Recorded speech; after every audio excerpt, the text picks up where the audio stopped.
Okay, we are yeah, Firoz. Okay, fine. We've gone live.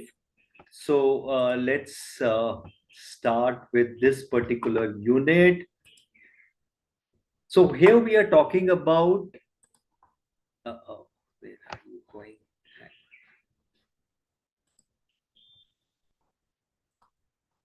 We're talking about theories of underdevelopment and unequal exchange. So till now, also need to I keep repeating this because that there are a lot of new students who keep joining or new people who keep joining, and this also gives a good tie back to the earlier things that we've done. We've seen that economics is not a science in the sense that you cannot do economics in a lab, test out and bring it out. So more economists are looking at context or the time period in which things are happening, and then trying to make sense of the economic part of the world in terms of, for example, when the industrialization happened, the classic economic theory came in. Basically, the economists talked about supply and demand, and subsequently, the supply and demand has continued. In fact, the new theory of neoliberalism also talks about supply and demand. So we've seen how economists are making sense of the world and the way things are moving in terms of employment, in terms of wages, in terms of poverty, in terms of development, and coming out with these generic theories. And we've seen that each theory has its pitfalls, it has positives, and no theory is perfect to explain the whole system. Till now, we have also seen the fact that a lot of these economists came from the Western developed world, and they looked at, the worldview in terms of how they sense the world. And also remember, I also keep telling you that academics and scholarly pursuits is a perspective. There's no right, wrong, good, bad, anything of it. These are all perspectives given by various scholars. So in today's unit, we are looking at, besides those theories which were the dominant narrative in economics, there were these new theories on underdevelopment and unequal exchange. So a lot of these theories were looked at by other people, and a lot of them were Western scholars, but they looked at it in a totally different way.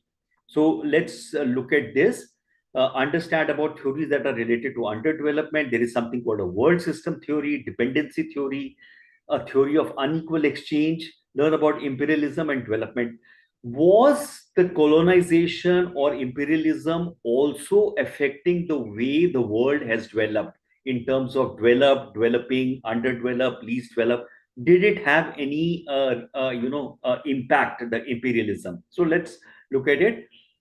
And before I start, last time onwards, I started doing this quick pop quiz. So the total number of people who are employed or actively seeking employment in a particular country or a region, what is it called? You could say it or type it in the chat. What are these? What is the term used for this? Labor. Yes, absolutely. It's the labor force. The total number of people who are employed or actively seeking employment in a particular country or region. That's called the labor force.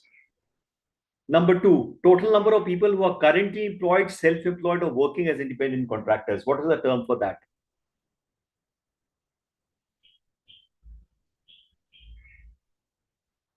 You are free to Google or look at your notes and come up with an answer. Workforce. Aisha? Workforce. Absolutely. That is called the workforce, who are currently employed, self-employed, or working as independent contractors. Okay. Three, neoclassical economics, four factors of production are?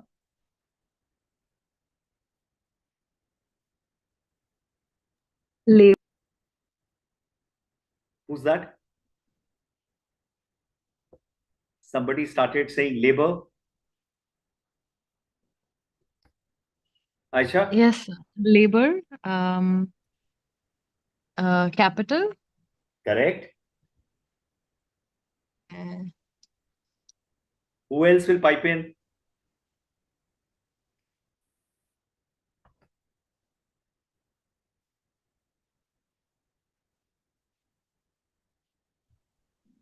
Does anybody want to add on?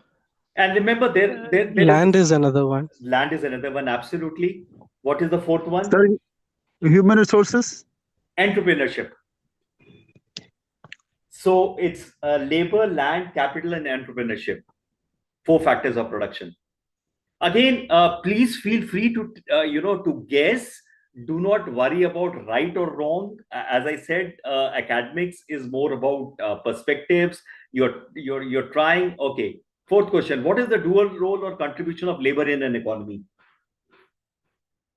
Labor has two roles. Consumption, Okay. like consumer, and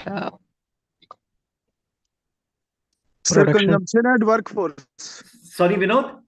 Production. Production. Gurpreet, it's production and consumption. So labor not only produces things, they also consume. And that is why labor is a very unique factor of production.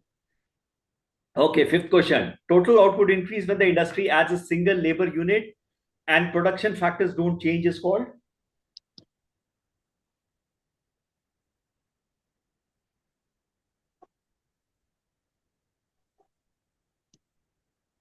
Take a guess.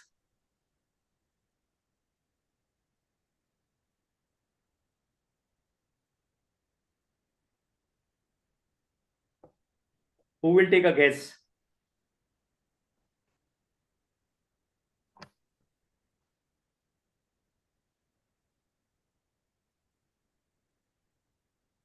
Is anybody taking a guess? Sir, it's at the please tip repeat of my the tongue, but question. I just can't remember. Aisha can't remember. Somebody else also spoke simultaneously? Sir, please repeat the question. Gurpreet, can you see the screen? Is the PPT visible to you? Yes, sir. Point number 5. Total output increase when the industry adds a single labor unit and production factors don't change is called? It's called marginal product of labor. We had seen that in agriculture also, marginal product of labor in terms of industry or agriculture. When you add one more unit and there is and the production does not change. So if the production does not change, then this labor can be removed from the industry or from agriculture. And in the last unit, we had seen the fact that because marginal product of labor in agriculture sector was zero or negative, we could easily have surplus labor removed and put into industry. Okay. So this let's come to the unit. This pop quiz typically helps you into trying to remember concepts. Okay. Mainstream theories viewed regions which are less developed ones may emerge as this. So more often than not, again, as I said, people or economists was trying to make sense of the world in terms of the economy. Are all countries following a linear path to development? This was a main question, in the sense that why are some countries poor and why are some countries rich, or in terms of that, why are some countries less developed than the other countries? And a very simple reason which people thought was that there is a linear progression from less developed to most developed. So, and because the predominant narrative was in terms of supply and demand, most economists thought that in terms of supply and demand, resources would be optimized, or efficiency would be there. And with modern social and other institution, free market economies will allow all countries to become developed. So they assume the fact that it is matter of time before all countries get developed. But the thing was that did not happen. We have seen over since World War 245 and the new world order in terms of economics and otherwise, things have not changed too much for a lot of countries. So what were the reasons?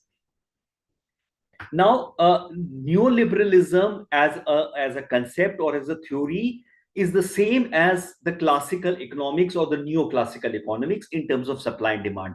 They have given it a new term called neoliberalism, promulgate that free world trade integrates world economy.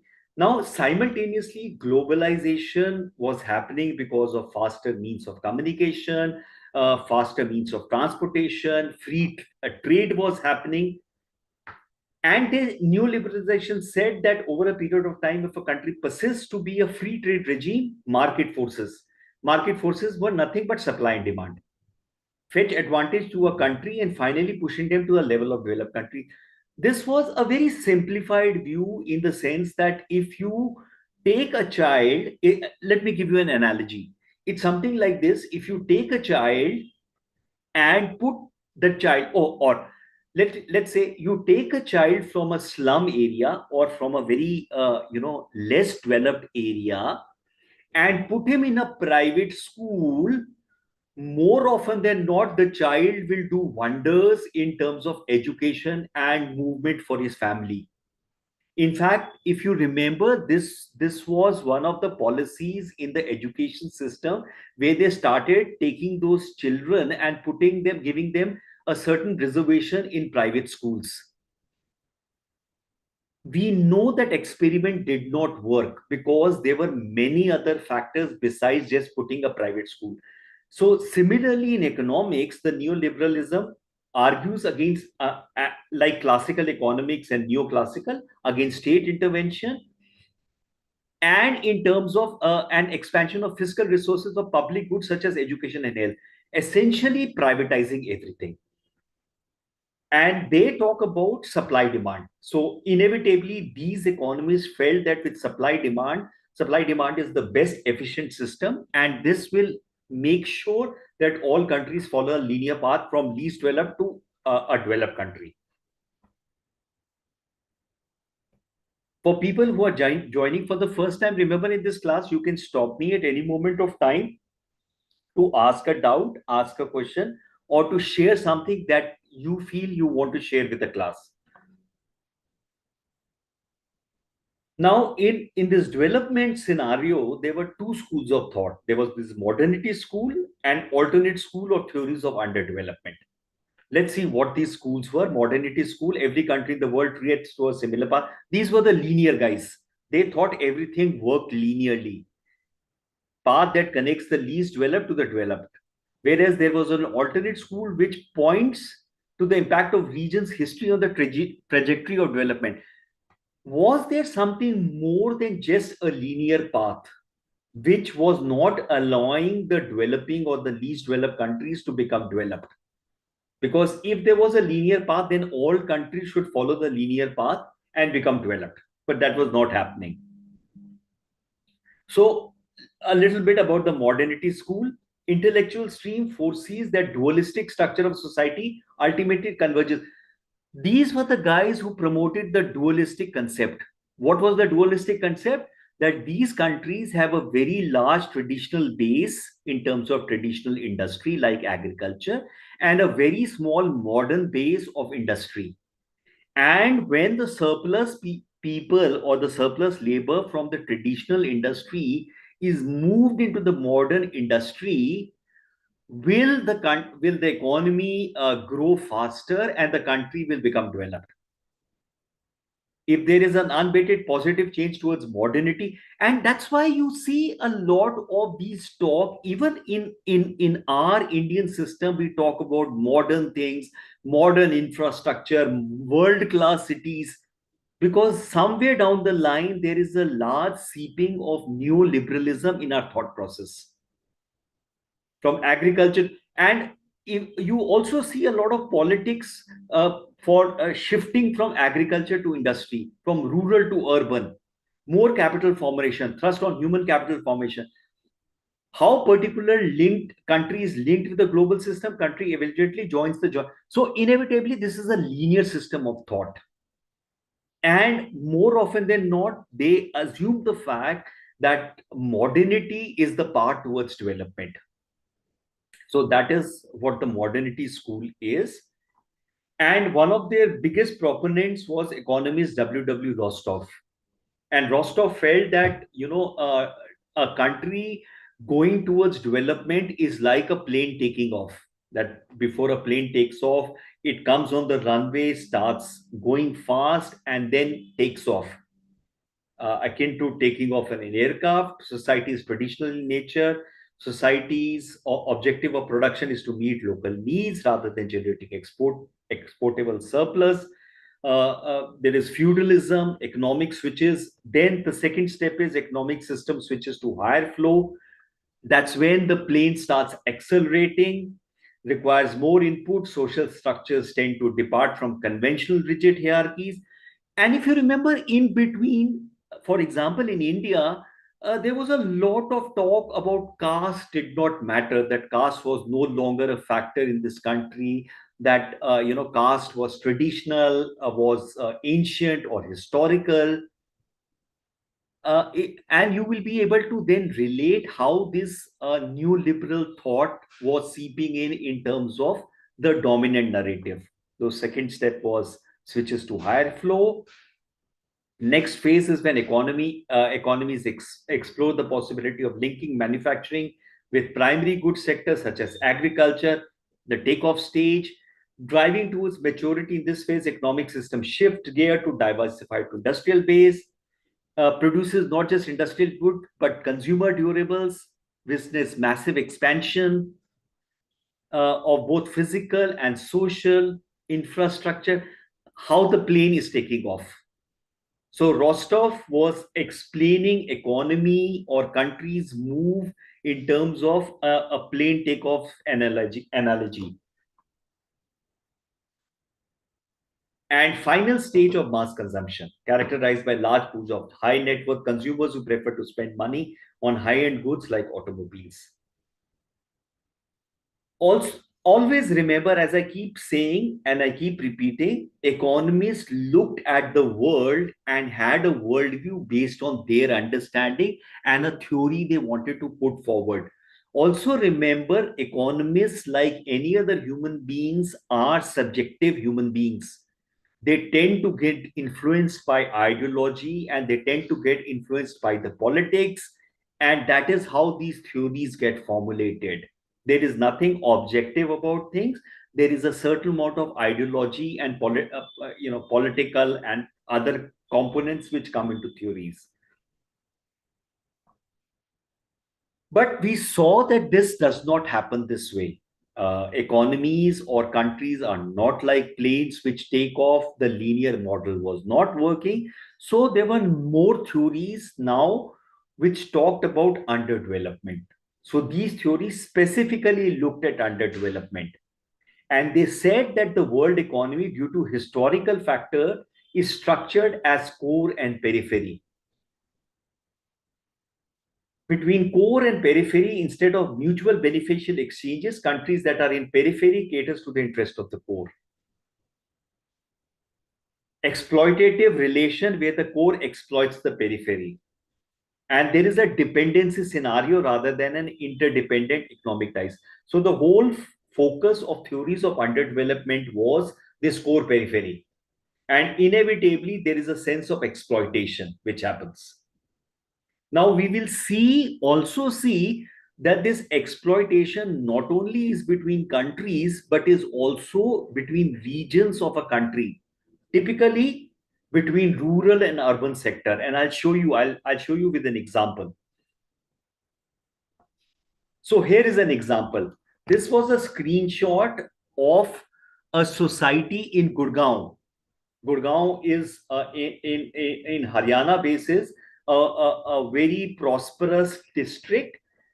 People in a particular society, and this society would typically have flats upward to the range of a crore plus. Now, these people are coming together and deciding on salaries for daily wages in terms of cleaning, dusting. So this particular person, Gaurav Gupta, who was tweeting this, feels that this is exploitative. Now, every person might have their own perspective whether this is exploitative or it is not. Some were saying that it is a good thing that rates are determined so that the house owners are not fleeced by the service providers and so on and so forth. So everybody has their own perspective.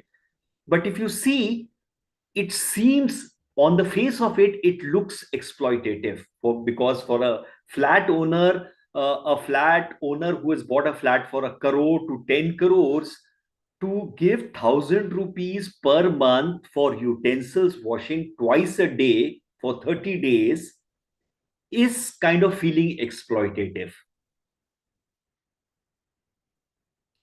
So you see, theories of unequal exchange. Let's proceed.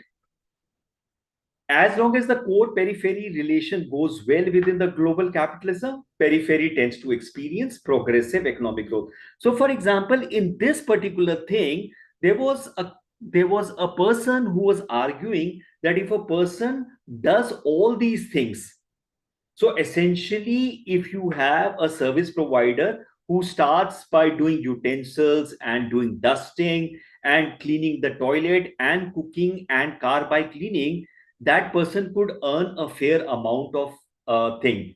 Now, also look at the fact, you can also argue that if a person gets a job, he's at least earning. So, as long as the core periphery relation goes well, the periphery tends to express progressive economic growth and discernible surge in jobs and investment. The prudent option of the country, so they were giving a policy prescription also. The prudent option for a country in the periphery is to refrain from the global market so that the economic system is safeguarded from the risk of cumulative exploitation. Now, this is a big debate. Do you get plugged into the global trade, or you try and isolate yourself with tariffs? So we have in front of us countries like North Korea, who has isolated itself from a larger global trade scenario. They definitely are trading, but not plugged into the global trade scenario.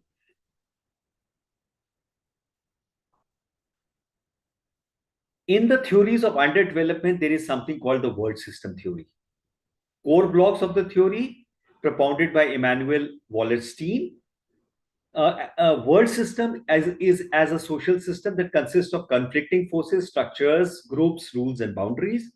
Like an individual is not separated from social cultural system, it's difficult to understand the dynamics of a nation state without analyzing the global system. So what it meant was that like an individual who is connected to various forces in terms of caste equation, ethnic equations, religious equation, countries are also connected in terms of various equations. The world system theory classifies social systems into three types: the mini system, the world system, the world empire, and the world economies. Mini system, simple economic system, production meets local, so subsistence kind of a system. World empire is a militia-based power concentration in core region that extracts surplus. Typically colonization, the British, the French, the Dutch, and so on and so forth. World empire, militia-based. And the third is the world economies. World empire is distinct from world economy, since unlike the world empire, there is no unified political part. Today, what we are facing or seeing as per the world system theory is a world economy. Capitalist institutions and world trade systems make the world economies to function. The mechanics of world economy is built around the core processes, division of labor, and specialization. And we shall see how this division of labor and specialization helps the capitalist system. So that's what the world system theory is. The core nations that are engaging in extracting surplus emanates from the world economy, lay focus on capital accumulation and technology. Propagate capitalistic power through finance development projects in periphery and semi-periphery. The production discard by the core due to health and environment reasons tend to be shifted to periphery. And if you notice, like for example, the shipbreaking industry is typically now done by the third world countries like India. There's a large shipbreaking yard at Alag, I think, in Gujarat. So again, when you go through these systems or these theories, you would be able to relate what is happening around you, both in terms of the country as well in terms of the world. But always remember that everything will not. So, you have to see how those theories typically was looked at by those people who propounded these theories. It is the fusion of socio-political, economic, military power that safeguards the dominance of the core nations of the others. For example, if you see, if you Google and if you search the net, there are all these videos as to why this particular conflict between Ukraine and Russia, or between Israel and Palestine is happening. How is US promoting? So there are all these theories which come about. Some of them might be conspiracies, others might make more sense. A large part of the theories talk about how the capitalist system, using socio-political, economic, military power, safeguards the domination of the core nations over the others. Structure generates complex form of socio-economic political inequalities in the globe that pave ways for counteracting processes and forces, generating a structural crisis in the system. What we are typically seeing, there is a structural crisis. What is going on in terms of there is some sort of a inflation, depression, economies are moving, the stock market is moving.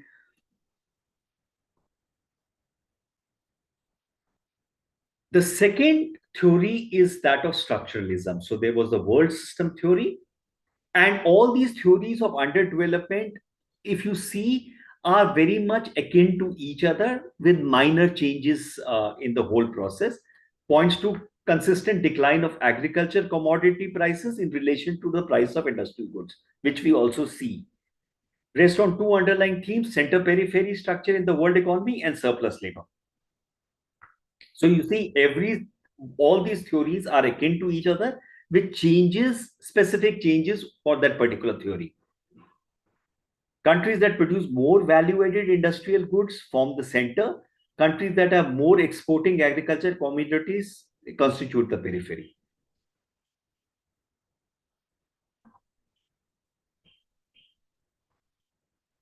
The world trade has been diverting surpluses and advantage in favor of the developed countries, who form the center while pushing the periphery to the peril of adverse terms of trade and cumulative disadvantages. Falling terms trade impacts employment too, as it cuts loss. Producer of agriculture goods tend to reduce employment, generating a pool of surplus. We are seeing a pool of surplus labor. In fact, the dualistic theory that we talked in the last unit last week talks about this surplus labor in agriculture. Surplus labor displaced from agriculture sector cannot be deployed in industrial sector since manufacturing sector is not big enough. What we see in the Indian system of things, there is a surplus labor which cannot be put in the industrial manufacturing. Our manufacturing sector is not big enough.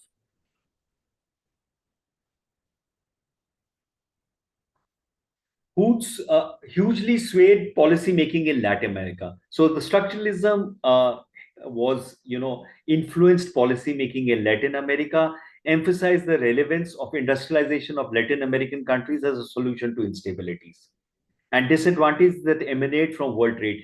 In fact, if you notice, as soon as after independence and India had, a planning commission and they were doing this 5-year plans, there was a huge emphasis on industrialization with big industries. Somewhere down the line, the initial policymakers also thought that if they had enough industries, and remember the biggest advantage India has, it is labor, is demographic dividend, young labor force. and somehow still we are not looking, actively in how to utilize this labor force, leading to a lot of our labor, especially skilled, going out as migrants and forming diaspora in this country. And if you see, Indian labor is just about everywhere today. Need for producing import substitutes for a balanced growth. This also term, in terms of import substitutes, we are being hearing a lot in political discourses. So this is about structuralism.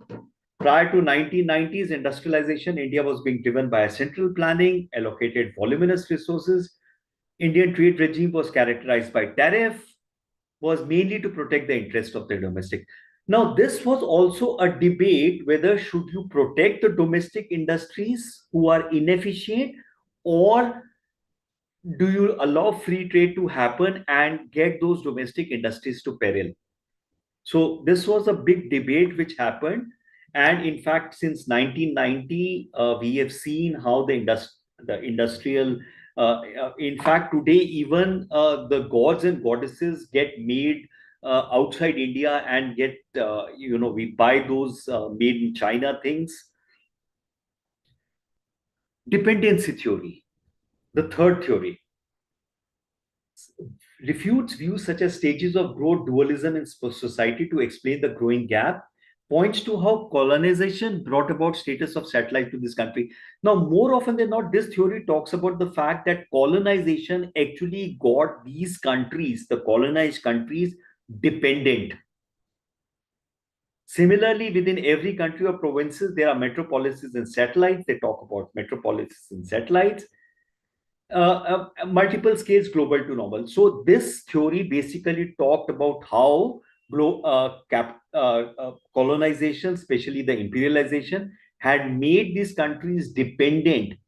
And that is why linearly the countries, these underdeveloped countries, or the least developed countries, can never become developed countries, because so much of exploitation has happened in these countries in terms of resources that they will never reach a point where they'll become developed. Weaker link between satellite and metropolis. Satellite tends to experience greater economic development, counters the mainstream view that a country tends to develop more if aligned with the. So they are talking about the fact that, in fact, if a country does not get linked, its dependence on others will reduce, and then they will develop more. Regions which are more underdeveloped are the ones which have the thickest ties to the metropolis. Basically, these colonies, because they got so dependent on the colonizer, like for example, India to Britain, that they never could stand on their own feet. And one of the strategies which the colonizer adopted was to make the colonies insecure in terms of their culture, in terms of their habit. Remember, time and again, they talk about traditional and modern, and your systems are traditional, your culture is traditional, your structures are traditional, and unless you make it modern, you will not develop. So there is this, narration which is brought about. Imperialism is defined as an extension to a nation's authority by territorial acquisition, establishment of economic and political dominance over other nations. Beran's publication, The Economy of Growth, played a pivotal role in conceptualizing impact of imperialism. How does this affect people and a nation? Imperialism, or what we call colonization, has an effect on people. If you are constantly told that that is better than yours, it does play a role in the whole process.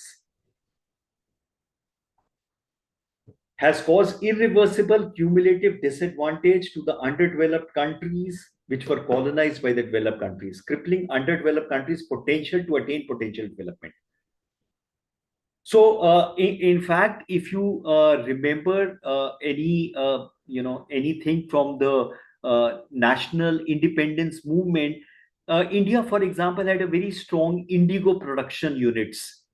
The first thing the British traders did was to destroy that indigo plantations. Remember the Champaran movement, where the indigo planters were given a raw deal and it collapsed. Small scale industries collapsed.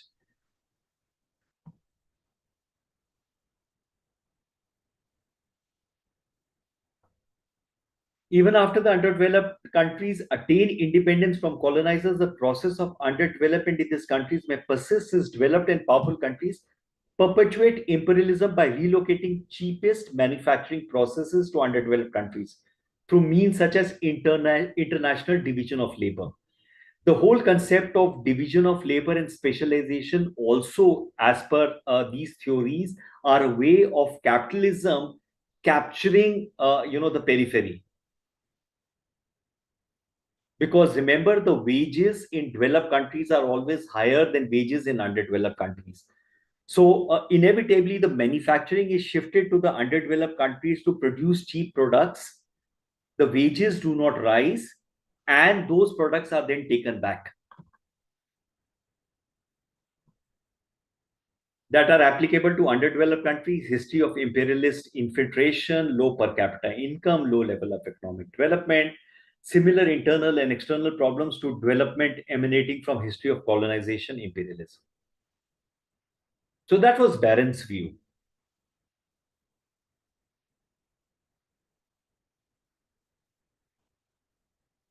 Then there is a theory of unequal exchange. There is something called Ricardo's labor theory of value and comparative advantage. It assumes that both labor and capital. Now, Ricardo talked about the fact that labor and capital are immobile between countries. But we have also seen that it's the capital is not immobile. Capital is moving. Capital keeps on moving. It's the labor which is immobile. Capital is globally mobile while labor remains globally immobile. Irrespective of the fact that we see migration more often than not, the migration is caused by many other factors. People just do not get up and migrate. It's always very difficult to migrate. So naturally, it is immobile. The result of this scenario is rates of profit converge globally to a uniform rate, while wage rate tends to differ for developed and underdeveloped countries, which typically makes sense because the labor is not. So let's say, if the wage rate in the US is higher, can an Indian labor just get up and go to the US? No, you cannot. Because for a simple reason, the US will bring in an immigration policy where they'll put a cap on how many people can come inside. And this is how typically states try and impose restrictions for free movement of labor. Why is there a visa requirement for going inside a country when there is no visa requirement for the capital to move back and forth? So it talks about an unequal theory of unequal exchange. Tendency of economic value to get concentrated. Market and free trade facilitates diffusion of wealth, called centrifugal process.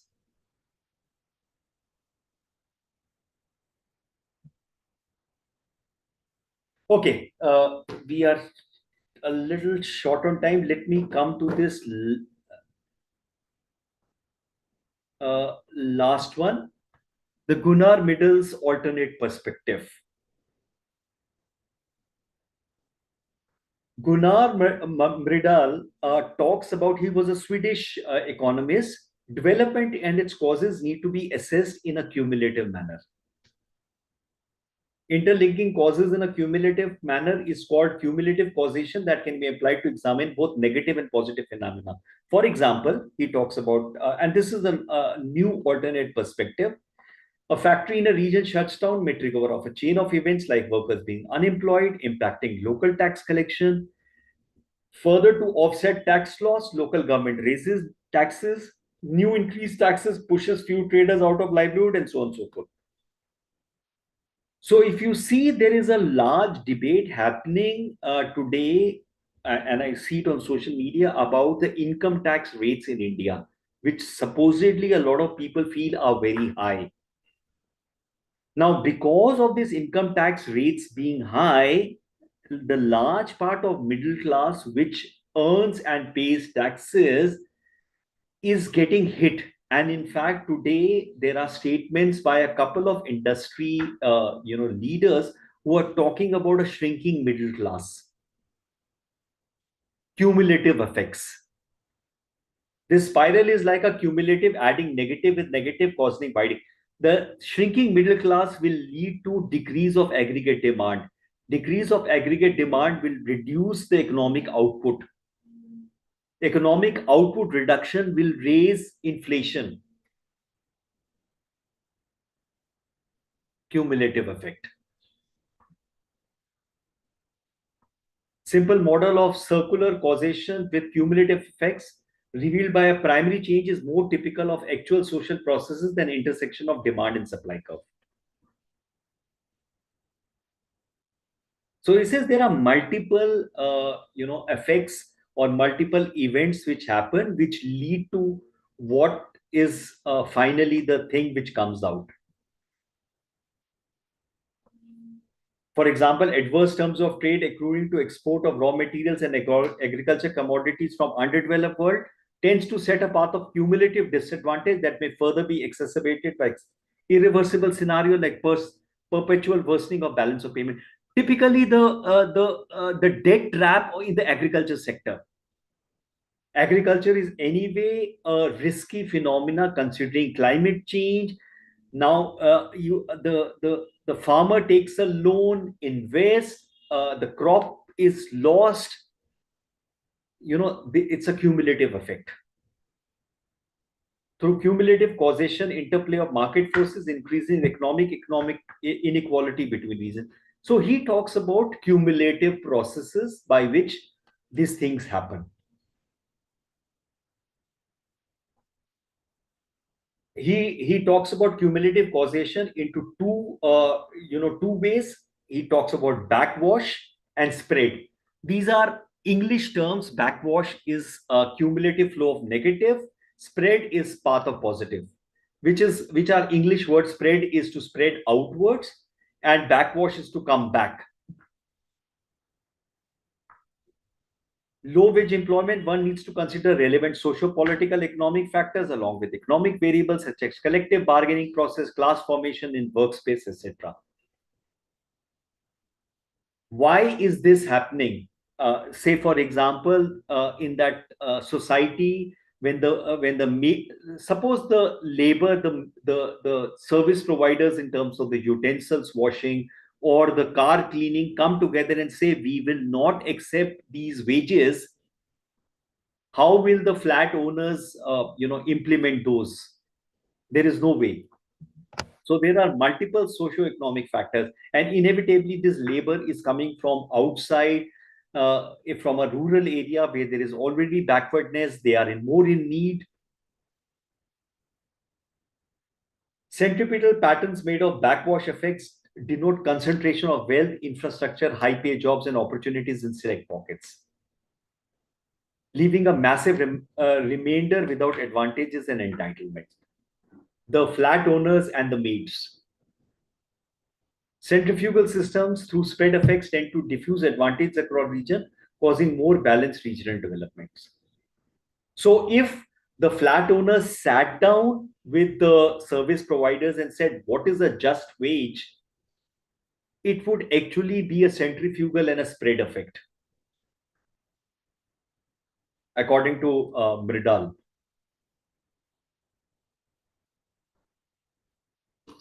Summing up, theories of underdevelopment, world system theory, structuralism, dependency theory, unequal exchange, and imperialism and its development implications. These theories try to explain persistent global inequalities and divide. Remember, again, all these economists are trying to make sense of the unequal world and the way economics function, and now with globalization, how things work. There are some references: Emmanuel, Frank, Mridal, economic theory and underdevelopment. As I keep saying, if you keep taking down keywords, you can always read more about them. Let me put on hi. Any questions? The next speaker is already in the house. So any questions? You can always, in case at a later date you think about something or you have a doubt or you want to share something, you can all. I'm now on WhatsApp. In fact, let me share my number with you.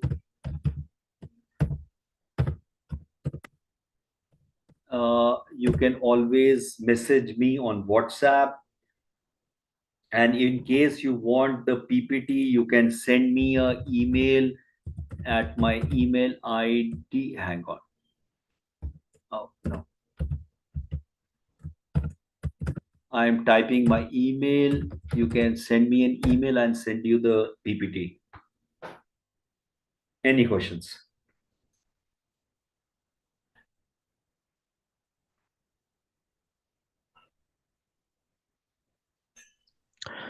So you were referring about being developed, right? There are countries that are being already developed, but always India is seen as a third world. Developing. Yeah, and they categorize as third world country still, right? So are the metrics and yardsticks need to be reevaluated, or is it more like it's the same yardsticks, but we have still a long way to go? So we know more often than not, any time you say, for example, look at the fact, why do we say a tiger is a tiger based on what? We say a tiger is a tiger based on metrics like the present in the forest, has a particular profile in terms of the stripes or the food habits, and all of us come to the same understanding and point to the fact that this is a tiger, this animal is a tiger. Nobody in the system talks about that animal being a hyena. There are a certain set parameters which are to be accepted worldwide before something is told as something. We define that as something. So when we talk about development, obviously there are different views to how does development happen or how does a country become developed, or but most people or most economists have come to this large understanding that development means these particular parameters. And till the time India achieves those parameters, will always be in the realm of developing or underdeveloped. Vinod? Absolutely, sir. So, just a follow up to that, I think most of the economics thoughts were around the manufacturing segment, right? When they were actually conceptualizing these. But these days, I think we are seeing a lot more in terms of technology, right? So, do the same ways of measuring development holds good or not? Correct. So, Vinod, I don't know whether you were there in Unit 1 when we talked about growth and development. Today, when development is decided, there are things like Human Development Index. There is an index which is not a perfect. Nothing is perfect. So there is a Human Development Index which today determines developed and underdeveloping. Human Development Index. So one thing that has happened over a period of time is most economists, and in fact Amartya Sen, an Indian economist, is on the forefront, who have said that it's not just the economic part which is developed. A country would be called developed only with economics. There are other parameters which includes human development. In those parameters of, for example, human development includes parameters of education, age, life expectancy. So when we look at parameters like, if you look at things like child mortality and maternal mortality rate in India, we are almost equivalent to sub-Saharan countries. So even within India, if you see the maternity mortality rate and the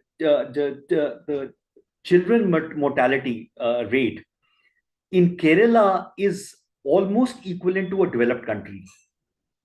Whereas if you come higher in the northern region, those parameters still do not meet what we call as a developed country, which is globally accepted as a definition. Vinod?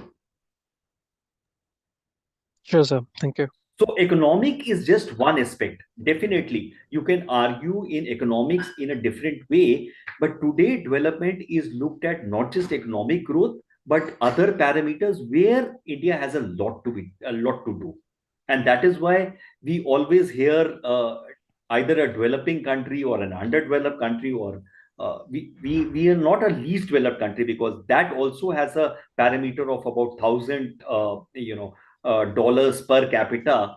We are almost double that. So we are not a least developed countries, at least. Some of our neighbors are. Vinod? Sure, sir. Thank you. Okay, okay. Any other question? Okay, perfect. So have a nice weekend. Have a nice week ahead. We meet next Saturday, 3 o'clock, with the unit 12, where we talk about trade, technology, and employment. Bye, guys. Hang on. Firoz is there? Firoz?